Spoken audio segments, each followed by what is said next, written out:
Good morning and welcome to this week's vlog. As I was getting ready this morning and I put on this Skims top, I thought this would be the perfect opportunity for me to do a little quick Skims review, just a little overview on the things that I bought from Kim Kardashian's Skims brand and my thoughts. I thought it would be worth sharing since I do get questions about my thoughts and what I've tried. So let's start with what I'm wearing today. I would give it a thumbs up, and it's the mock neck tank top. It's a mock neck tank top. This was from their cotton jersey collection. One of the really annoying things about Skims is that instead of just having decent stock across the many collections that they carry, they just keep launching more new collections. And it's very much that scarcity mindset marketing tactic with little frequent drops that sell out fast. That stuff drives me crazy. From a business perspective, I get why brands do this because it's really, really effective. You create the scarcity mindset in your consumer's brain, and that just kind of makes them want it more. It makes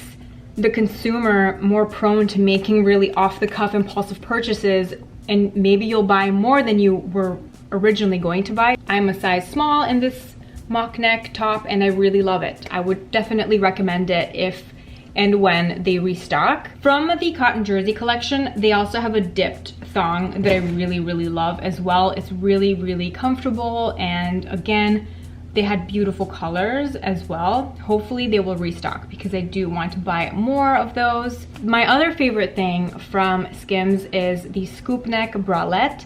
That's from the Fits Everybody collection, and the Fits Everybody collection is one of the few core collections that is more widely available.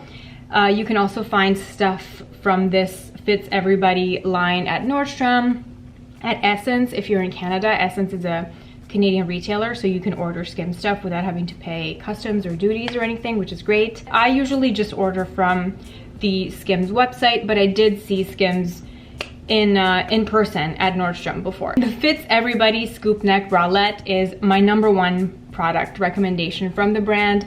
I have mentioned it before in a favorites video and I love it. I live in it. Now that, you know, we're working from home and I don't really have to bother with serious bras, I love those bralettes so much. So highly recommend them. I am in the size medium in the bralette. My other favorite item from the Fits Everybody range is the high-waisted thong, and I also like the boy shorts. They are just so incredibly comfortable. It's that really buttery, stretchy fabric. They never dig in. They just are extremely, extremely flattering, and I love the colors that they come in as well. One of the other things that Skims does really well is have these beautiful muted shades. I personally love whenever they do these muted greens, though that's kind of the color that I gravitate towards the most. The disappointment things for me were the bodysuits.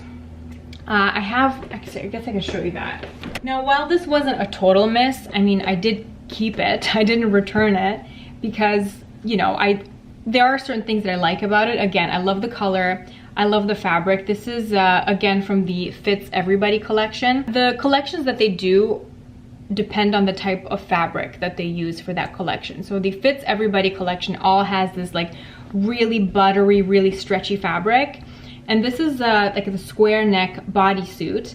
And I love the color. I love the material. Again, it's really comfortable. It has, it's a thong bodysuit, but it does have buttons, which is nice. But I just find it to be a bit too wide.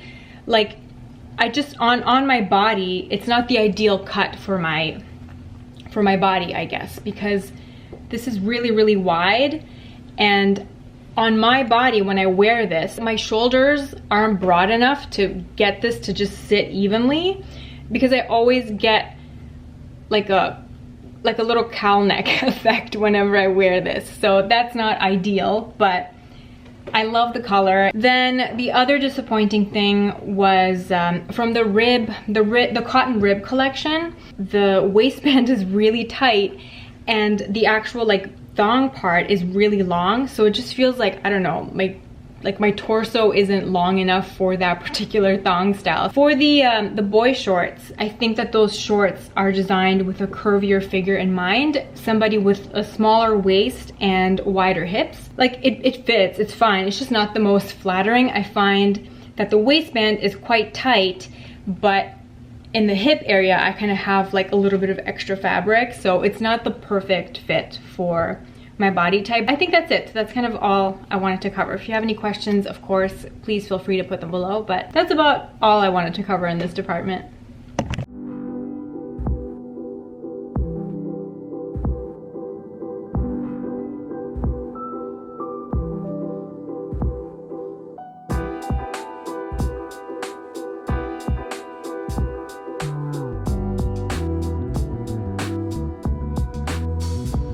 I thought I would share my evening skincare routine today because I keep sharing my morning skincare routine both on Instagram, and I think I shared my morning skincare routine in my last vlog, but haven't been sharing my evening routine. So I'm going to start with some double cleanse action. I'm just using a small amount of the Jordan Samuel Skin After Show Treatment Cleanser. Fresh washcloth. For my second cleanse, I'm using the Caudalie foaming cleanser. I usually avoid foaming cleansers like the plague. This is actually really gentle. Both Michael and I have really been enjoying it. All right, now that my skin is nice and clean, I go in with my under eye serum. I'm still using the BioEffect EGF. I do about half a pump and then I roll it up almost like into my crease, and then I use my ring fingers to just very gently massage it. After that, I go in with eye cream. Usually a little pot of eye cream lasts me about 6 months. I've used this for way longer than 6 months and it's still going strong. Next, I'm going to do a little bit of the Aven thermal water, just because I find that when I use this Dr. Loretta serum, if I don't mix it with like another watery serum or a face mist, I have a hard time with it sinking into the skin. So in the morning I mix it in with my vitamin C serum, but in the evening, since I'm not using any other serums, I like to have a bit of face mist beforehand, and I feel like that kind of helps the serum penetrate quicker in the skin. Then I go in with my moisturizer. I'm using the Ole Henriksen Sea Rush Gel Cream on my neck and chest. For some reason, this does not work well on my face. I don't like the feeling of it on my face, but I love it on my neck and chest. Go figure. For my face, I'm using the SkinCeuticals Triple Lipid Restore Moisturizer.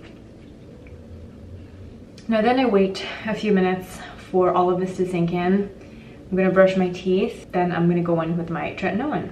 Also, I guess while we're waiting, I thought I would share how I organize my skincare cabinet. On the bottom here is mostly body care-ish types of products. I have, you know, my antiperspirant, the fragrances that I'm wearing right now.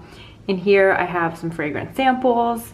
In here, I have eye stuff. So I have, you know, my eyelash serum, an eye makeup remover, some eye drops, body lotion, body serum, self-tanning. And then on this shelf is my regulars, my regular skincare routine. Caudalie cleanser is out on display since both my husband and I use it. But then here I have kind of an order of application. My Jordan Samuel skin cleanser, my face mist. This is my eye serum and eye cream. Moisturizing serum, vitamin C serum. These are my hyperpigmentation treatment products. I use this serum every morning, and sometimes I use it at night too whenever I'm using my acid exfoliating product, which I'm doing maybe twice a week now on nights in which I don't do tretinoin. My moisturizers, neck moisturizer, face moisturizer, my sunscreens. Then back there we just have my tretinoin and my prescription stuff. At the top here we have my Zip gel. This is like face masks slash treatments. The Zip gel, which is what I use whenever I use my Zip nano current device. A little jar of brushes that I use to apply my face masks with. aloe vera gel, which I sometimes mix in with clay masks, or in the summertime, sometimes if I'm really oily, I just use that instead of a moisturizer. Maylinstrom Honey Mud, which I love. I like to use it in the bath every Sunday night. It's been my little ritual and it's been delightful. I have a little sample of Maylinstrom, the Blue Cocoon. I apply this on my nose in the wintertime if my nose gets irritated from blowing it too much. It's really nice for healing. Then I have this little sample of a Youth to the People sleeping mask, which I have not tried yet. And in the corner there is the Paula's Choice 2% BHA liquid exfoliant. I don't use it on my face. I don't like it on my face, but I do use it on the body for any ingrown hairs. That's a little skincare cabinet tour. So now I'm gonna do half a fingertip amount, which is what I learned from Dr. Sam Bunting. Just this much, and she uses like the 13 dot technique, so basically try to spread this out into 13 little dots and then just massaging it in really well. Sometimes I sandwich in the tretinoin step in between my Dr. Loretta serum and my moisturizer, but as of late, I've just kind of been doing it in this order, and I feel like it's been working well for me, so I'm just gonna keep it up. And then the last thing I do if I have any active blemishes is I slap on one of these CosRX Pimple Master patches. If I have a whitehead, it usually sucks it all up and it's gone by the mornings. I've been using these pimple patches for years. I know there are so many different ones on the market, and honestly, they're all essentially the same. So just get whatever you can get your hands on. They are so efficient. If you are somebody that tends to pick at your skin, these are a great tool to just slap on in order to prevent picking at your skin. I have one like right underneath, like on my, right on my jawbone. All right, so now that I'm all stickered up and moisturized, it's time for bed. Having a nice slow start to Sunday morning. I'm reading. You know, when you're into a really good book, all you want to do is read it. It's the best feeling in the world, and I'm currently reading The Nightingale by Kristin. Kind of knew I would love it since I really loved her last book, The Great Alone. She does such a great job at developing the characters. I am a sucker for good character development. I like to know about the hopes and dreams and fears and desires of the main characters, and she also does such a good job describing the environment. That's one of the things that I really loved about her book, The Great Alone. The Nightingale is about two sisters. The story kind of weaves between one sister's perspective and the other, and it takes place during World War II.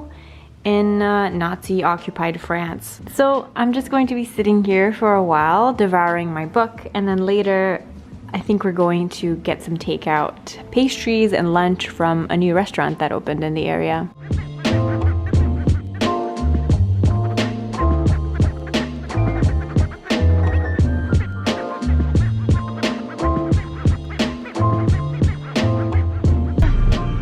It's pretty. The dog is waiting for takeout. I'm documenting our first takeout experience of 2021.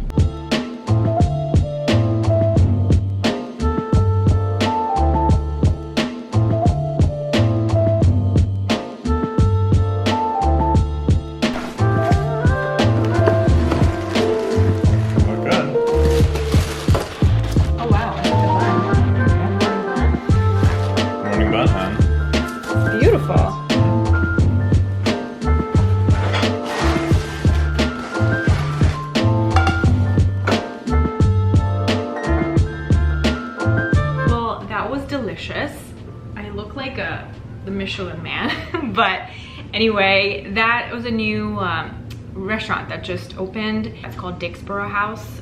It was supposed to open in the summer of 2020, and unfortunately the timing was terrible with COVID. Obviously they couldn't open their original concept, so they kind of had to pivot and do just a casual Italian / French pastry takeout spot. Thought we would go out and support, and it was delicious. The pastry chef is actually from San Francisco. She used to work at Tartine Bakery, which is a really famous bakery in San Francisco, so now she's the head of pastries here, and I'm always in the market for a good croissant. If you are in the Ann Arbor, Plymouth area and you want a really, really delicious baked good, check out Dixboro House. It was very good. And also their food was great as well. Michael got a mortadella sandwich on freshly baked focaccia, and I got a sesame encrusted goat cheese arugula salad, which was delicious. And yeah, that's about it. Pretty good start to the year, I'd say. Good morning, my friends. Happy Tuesday. We started watching The Bachelor. Is anybody watching The Bachelor this season? Because it just started and I don't know, I feel compelled to watch The Bachelor again. I think the last Bachelor season that I watched was with that guy Nick, and I remember a Canadian woman won. She's from Montreal. I feel like Twitter and Instagram and just texting with friends while you're watching the episode of The Bachelor is more fun than just sitting and watching the episode of The Bachelor. I feel like just the social commentary that goes along with it is the most entertaining part. Also, I was hoping that since they had to film this season locally due to the pandemic, they couldn't do those extravagant traveling dates. I was thinking, you know, maybe we'll get more mundane dates, more realistic dates this season. What about a date spent in the waiting line at Trader Joe's the entire time? That's the television that I want to watch, you know what I mean? Would you like to say hello? Do you have any thoughts? Do you have any feelings about The Bachelor? No?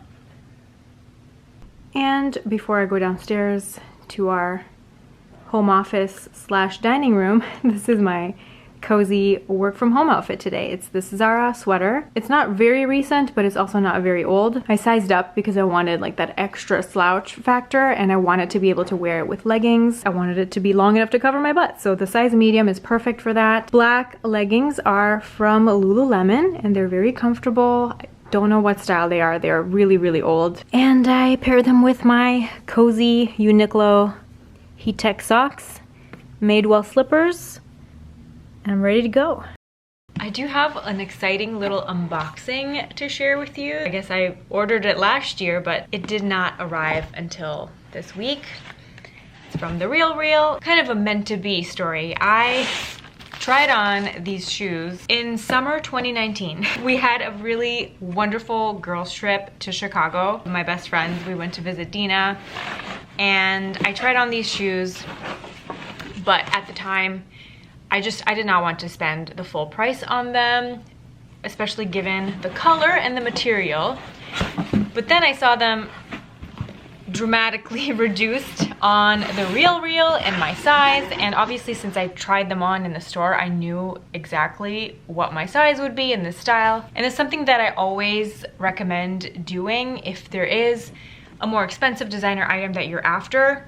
And if you want to try and find it on the secondhand market, try it on in a store first, just so you can know exactly what your size will be. When you do find one pre-loved, a lot of the times on the pre-loved websites, a lot of the times things are final sale, so that way you'll know for sure what your size is and you don't have to make any compromises in that regard. So they're actually in immaculate, I mean the box is a little bit beat up, but they are by the Row.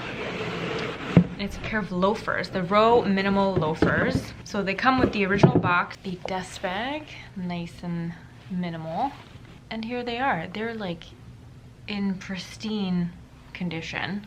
I don't think they've ever been worn. There's 0 marks on them, as you can see. And I love them so much. 70% off, in pristine condition, heck yes. I'm going to spray them with my suede protector, and hopefully this spring I'll be able to walk around in them on a nice sunny day.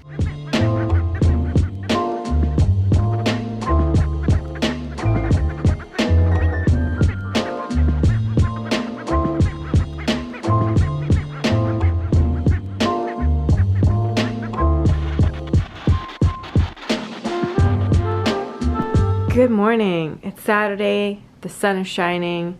I'm trying on a new pair of leggings that I bought from Lululemon. They are looking great. They're from the sale section. That's my go-to place for workout clothes. They're tights made for running, so they're very supportive, have some compression, and they're black and they just have some like little laser cut details on them. They're really, really nice and soft. I'm about to change into my workout top and go do a little Peloton ride to start the day. This will be my only food tip in this vlog. I know there hasn't been that much food content. I promise I'll make it up to you on the next one. But if you are a fan of herbs and you want your herbs to last longer in the fridge, one of these things is excellent. You put some water at the bottom. If you don't want to get a special herb container, you can kind of achieve the same thing by using a glass with water and then cover it up with a bag, like a plastic bag or something to kind of create a bit of a seal. I'm just going to put a little bit of makeup on and we're going to head over to the dog park. Last night I actually made some mamaliga, which is like the Romanian take on polenta. I had some cabbage rolls in the freezer that my mom made. I actually got my hair done a few days ago. I had intended on vlogging it, but then I just got busy when I got home. I should be washing my hair today, but I'm trying to, I don't know if you do this too, but whenever I get my hair done, I try to wait as long as possible to wash my hair because in my mind it makes the color last longer. I don't know if it's an urban legend. Just gonna do concealer, some generous helpings. I will usually just do some concealer down the center of my face.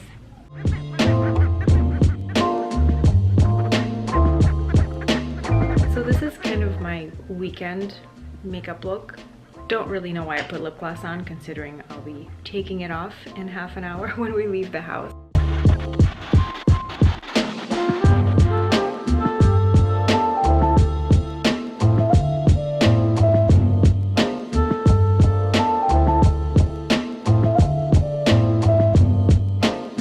I think I'm going to end this vlog here. I feel like I've just blabbed on about too much stuff. I don't want it to get too long. And I'll be seeing you next month with another vlog. Thank you for hanging out with me and watching, and I hope you're doing well, and I'll see you later.